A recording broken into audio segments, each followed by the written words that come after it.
You have two things to do in life, you know. It's like you can either respond to where you're being led and actually go forth and use your gifts to do it, or you can sit back and wish somebody else would do it. They are the unsung heroes who help make our communities a better place to live.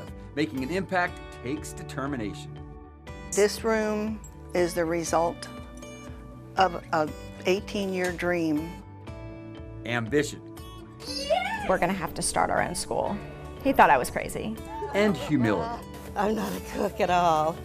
You saw I'm not even a good sandwich wrapper. Strengthening the lives of others takes heart. Treat them as human beings, not inmates. And empathy. I'm not here to judge people, I'm just here to help out. To get to where they are now, these volunteers have overcome challenges of their own. I sat in my living room one night with 2 loaded weapons and I just waited for the police to come. I told God, I said, God, let's make a deal. If you want to get me out of this trouble, I'll give you my life. I'll serve you. So I took the deal. And all I knew that I was going to do, I was not finna go back into the streets. While having a passion for empowering their community. Everybody has the ability to figure out what they're passionate about and then to find a way to unite others around that cause. Now we're honoring our 12 Who Care, a group of volunteers who have selflessly given their time, energy, and devotion to make the First Coast a better place to live. Here's Jeannie Blaylock, Heather Crawford, and Anthony Austin. When you make a difference in somebody's life, when you help somebody, it feels terrific, and it should, because we want a strong community. And folks, we know, to have a strong community, we gotta help each other. And that's why we want to introduce you to our 12 Who Care. They have dedicated their lives to making the First Coast a better place to live. We start with Melissa KRAMER. When she couldn't find a school for her son with special needs, she decided to start her own. Now she's using her passion to impact lives all across the First Coast. Home run, buddy, home run. Woo! Go, this way, Carter. Go, Savannah, go. Go, Savannah. Alrighty, everyone. Everybody ready? What happens within these walls is more than just fun and games and learning. Everybody try this with me? Angry. Lives here are being changed. Hi, good job. It was time to find a new school. They were all full, and there was nowhere to send Aiden. So I called Matt one day and I was just like, there's nowhere, we can't, like I called every school, there's nowhere to go, we're gonna have to start our own school.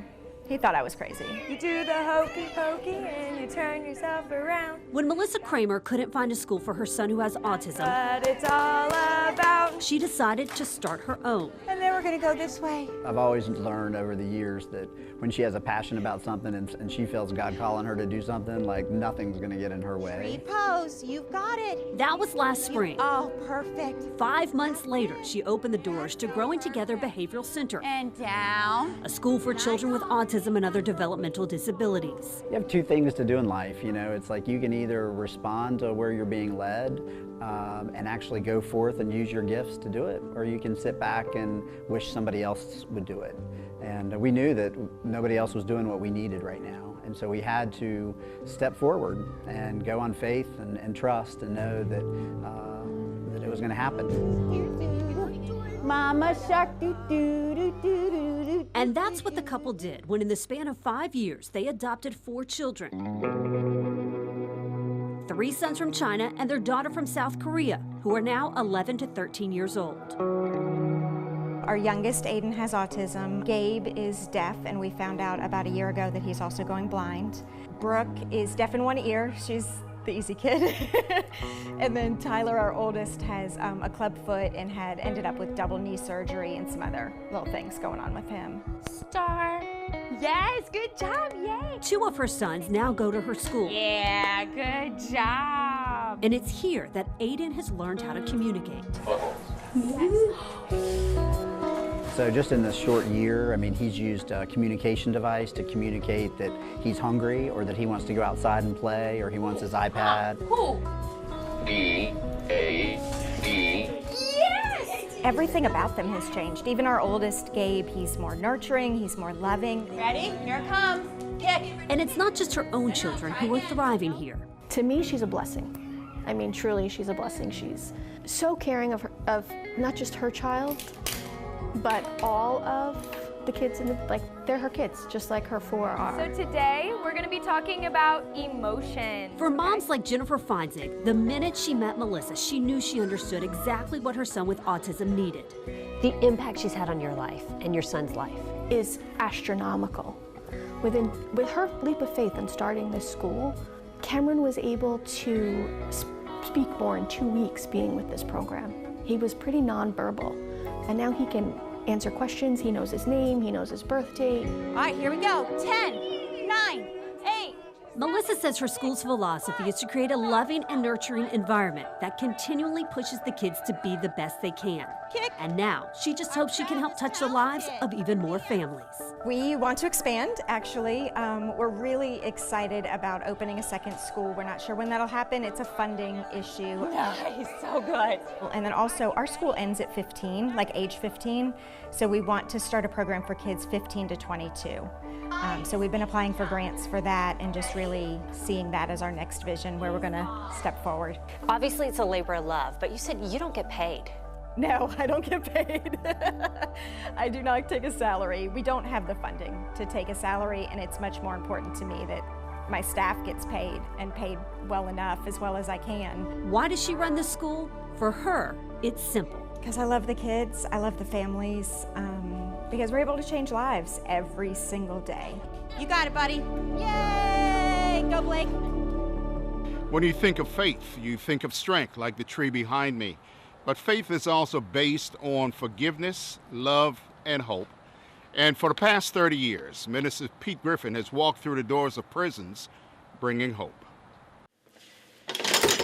The slamming sound of prison doors, intimidating to first-time offenders.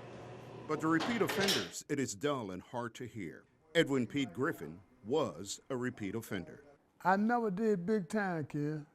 I was a 6 month, 4 months. Griffin says the last time he was arrested, he made up his mind. It is time to change. I told God, I said, God, let's make a deal. I told him, I said, if you want to get me out of this trouble, I'll give you my life. I'll serve you.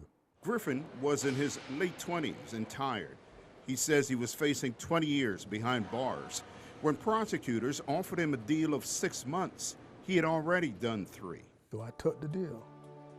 And I couldn't believe God answered that prayer. Answered prayers removed the burdens of the streets. And all I knew that I was going to do, I was not going to go back into the streets. Transformed, he went back to prison, but this time to give other inmates hope. I've been saved now for 31 years. Griffin, a member and elder at Philippian Community Church, has been active in the prison ministry for the past 28 years. I go down to the jailhouse every Saturday. On Sundays, it is Baker Correctional or Columbia Correctional or Mayo Correctional. He says some Sundays they're gone from 8 in the morning to 10 p.m. Griffin says the prison ministry is built on faith, love, life experience, and compassion. Treat them as human beings, not inmates. His success has earned the prison ministry honors from the Florida Department of Corrections and others. I'm satisfied with it. I'm happy. I love it. Griffin, now retired from the workforce, says his prison ministry work has its own expiration date, and it's not anytime soon. Until I can't breathe no more. Pete Griffin, thank you for being one of 12 who care.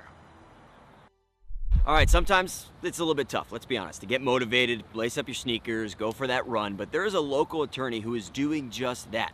He's helping families navigate the legal system by simply running.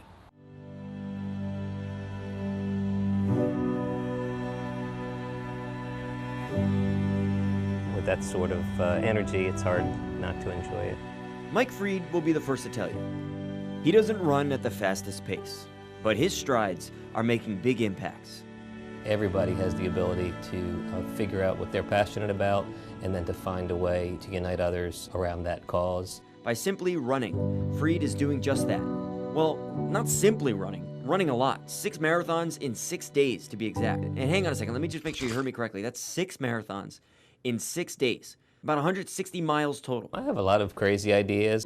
From the steps of the Florida Supreme Court in Tallahassee, all the way to the courthouse in downtown Jackson. I guess the God-given gift I seem to have is that I recover pretty quickly, so I can run a marathon and get up the next day and run another one.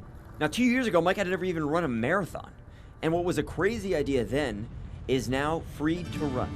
He started the organization which supports those seeking legal aid but can't afford it.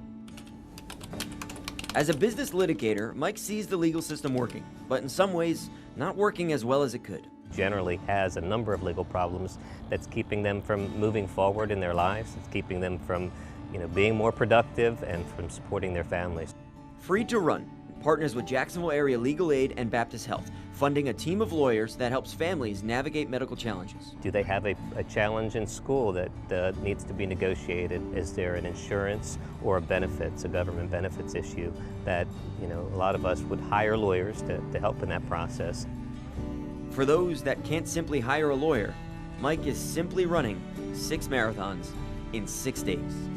Whatever pains or discomfort or tiredness I have, and then I think that really pales in comparison to the struggles that population has. I focus on that, I focus on breathing, and there's really not much time for anything else.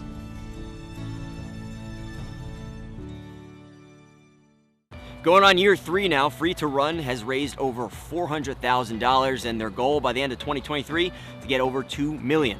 That money will fund the endowment forever. Thanks, Steve.